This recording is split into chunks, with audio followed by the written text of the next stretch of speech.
नमस्कार दोस्तों, अगर आप ये देखते हैं कि आपके देश में एग्ज़ाम कैंसिल हो रहे हैं, 24 घंटे में मात्र 4 घंटे बिजली मिल रहे हैं और आपके देश के प्रेसिडेंट आप ये डिसीजन देते हैं कि स्ट्रीट लाइट जो है, जो रोड पे जलती है, उसको बंद कर दिया जाए ताकि बिजली की बचत हो।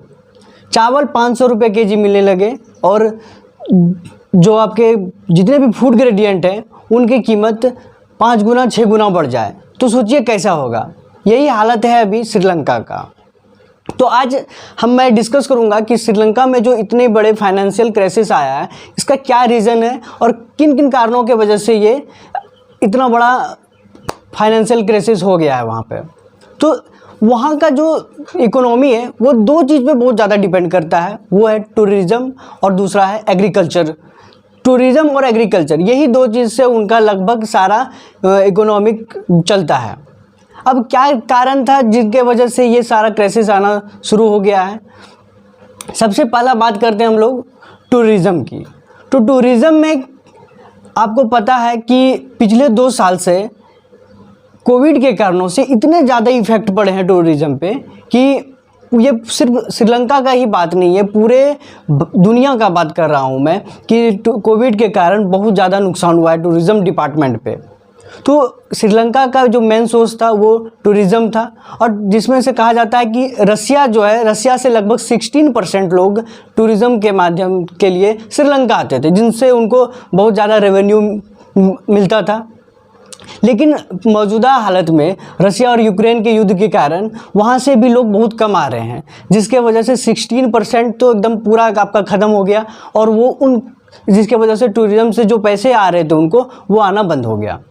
दूसरा बात है कि अप्रैल 2019 में वहाँ पे बम ब्लास्ट हुआ था, जिसमें 3 चर्च और 3 होटलों को टारगेट किया गया था और उसमें टूरिज़्म का बात करें तो उसमें 9 जो फॉरेनर थे उनका उसमें डेथ हो गया था, मर गए थे वो, जिनके वजह से लोग श्रीलंका जाने के लिए डरना शुरू कर दिए कि वहाँ बम धमाका होता है, जिसकी वजह से ये नुकसान हुआ था। तो सबसे गहरा इफेक्ट तो डाला आपका टूरिज़्म डिपार्टमेंट पे, जो कि उससे अच्छा खासा रेवेन्यू सरकार को क्रिएट होती थी। अब और भी उसमें कुछ बेसिक्स कारण हैं, जैसे कि सिविल वार भी था, जो कि श्रीलंका में शुरू से होते आ रहा है। सिविल वार में जैसे कि आप लोगों ने 10th क्लास में ही पढ़े होंगे कि वहाँ सिन्हाला और क्या कहते हैं तमिल भाषा बोलते थे लोग। वहाँ सिन्हाला भाषा में मेजोरिटी थी और तमिल भाषा में माइनॉरिटी थी, जिसके वजह से उन दोनों के बीच कभी बना नहीं और सिविल वार वाला माहौल हमेशा वहाँ पे बनता रहा। और जो पॉलिटिकल पार्टी थी इसी का फ़ायदा उठा के वहाँ पे सत्ता में बार बार आ रही थी और जिसके वजह से जो पैसा वहाँ के डेवलपमेंट में खर्च होना चाहिए था वो लोग नेशनल सिक्योरिटी के तौर पे और पुलिस के डिपार्टमेंट के तौर पे खर्च करना शुरू कर दिए।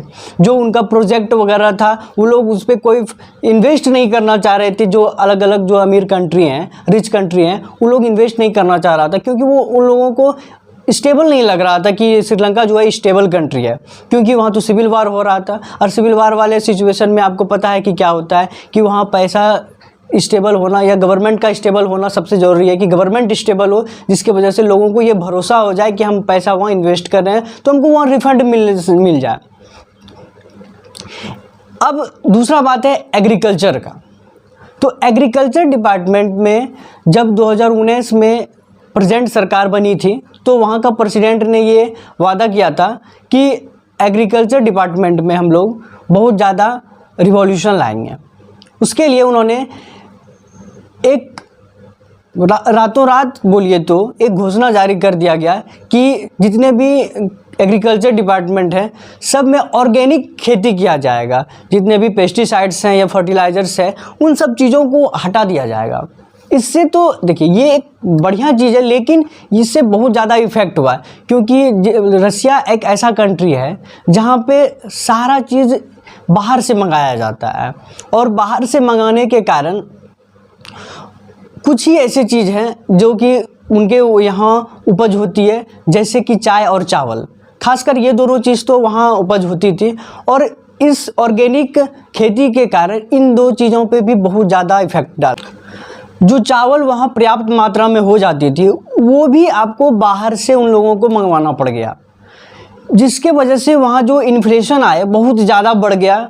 इन्फ्लेशन बढ़ने के कारण हर चीज़ की कीमत बढ़ती गई। उनका जो फॉरेन करेंसी रेट था प्रेजेंट के टाइम में देखा जाए फरवरी में तो वो 2.3 बिलियन था, जो कि पिछले साल के रिस्पेक्ट में बहुत कम है। फॉरेन करेंसी रेट से ये आपको किसी देश का ये आंकड़ा पता लगाया जा सकता है कि आप कितना सामान बाहर से इंपोर्ट कर सकते हैं।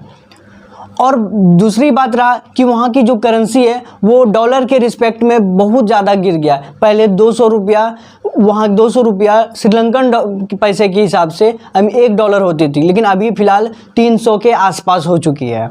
ये भी एक प्रकार का बहुत ज़्यादा नुकसान उन लोगों को मिला, क्योंकि बाहर से जो सामान आते थे तो उनकी कीमत ज़्यादा देना पड़ता था, क्योंकि उनका जो रेट है करेंसी रेट वो गिर गया था उन लोगों का।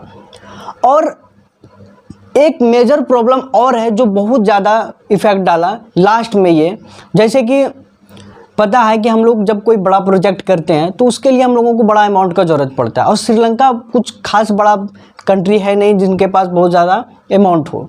तो उन्होंने एक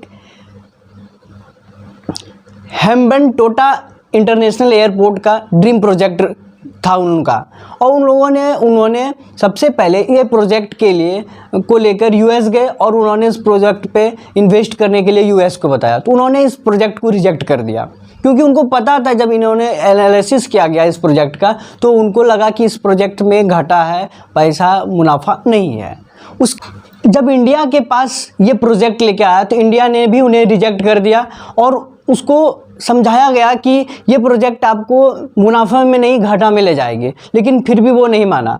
और श्रीलंका फिर लास्ट में चाइना के पास गया, और चाइना का शुरू से आदत है ये सिस्टम करने का कि पहले इन्वेस्ट करो और जब वो देखो कि घाटा में जा रहा है तो उसको कौड़ियों के भाव खरीद लो। अभी फिलहाल वही हुआ कि उन्होंने जब देखा कि इंटरनेशनल पोर्ट जो थे वो लॉसेस में जा रहे थे, तो फिर उन्होंने क्या किया, 80% जो है उस इंटरनेशनल पोर्ट को वो प्राइवेटाइजेशन करने के लिए सोचा और लास्ट में उसे बेच दिया।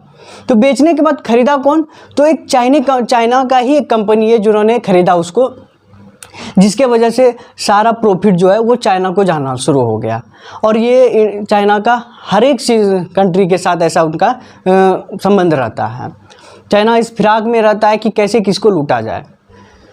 तो ये सब कारण थे श्रीलंका में इकोनॉमिक क्राइसिस होने के लिए। अब उसमें हमारे सिर्फ श्रीलंका में ही ये नुकसान नहीं होगा, इसका इफ़ेक्ट अगल बगल के देशों में भी देखने को मिलेंगे, क्योंकि जो रेफ्यूजीज़ होते हैं, जो वहाँ से शरणार्थी होते हैं, वो अगल बगल देश पे ही आते हैं और वो उनको वहाँ पे ह्यूमैनिटी के तौर पे उसको एक्सेप्ट करना पड़ता है। तो इंडिया उनको, वहाँ के नागरिक को यहाँ एक्सेप्ट करेंगे, क्योंकि एक मानवता को भी देखा जाए तो वहाँ के नागरिक को इंडिया एक्सेप्ट करेगा। तो जिसकी वजह से यहाँ भी फूड स्कैर्सिटी बढ़ने का चांस हो जाएगा। तो इफ़ेक्ट तो किसी ना किसी इनडायरेक्टली इंडिया को भी पड़ा है। इंडिया फ़िलहाल में 1.3 बिलियन जो क्रेडिट लाइन है उसको श्रीलंका को ऑफ़र किया गया। पिछले मंथ में 500 मिलियन जो है वो पेट्रोलियम के लिए उनको शॉर्ट टर्म लोन दिया गया। इंडिया जहां तक हो रही है एक दोस्त के नाते उनका मदद कर रहा है, इसलिए हम लोगों को भारत पे गर्व है, क्योंकि इंडिया हमेशा लोगों की मदद करती है, ना कि उनसे अपना फ़ायदा खोजती है। इसलिए हम कहते हैं हम भारतीयों पे गर्व है हमारे इंडिया पे। अगर आपको ये वीडियो अच्छा लगा हो तो लाइक कर दीजिएगा, सब्सक्राइब कर लीजिएगा मेरे चैनल को। तब तक के लिए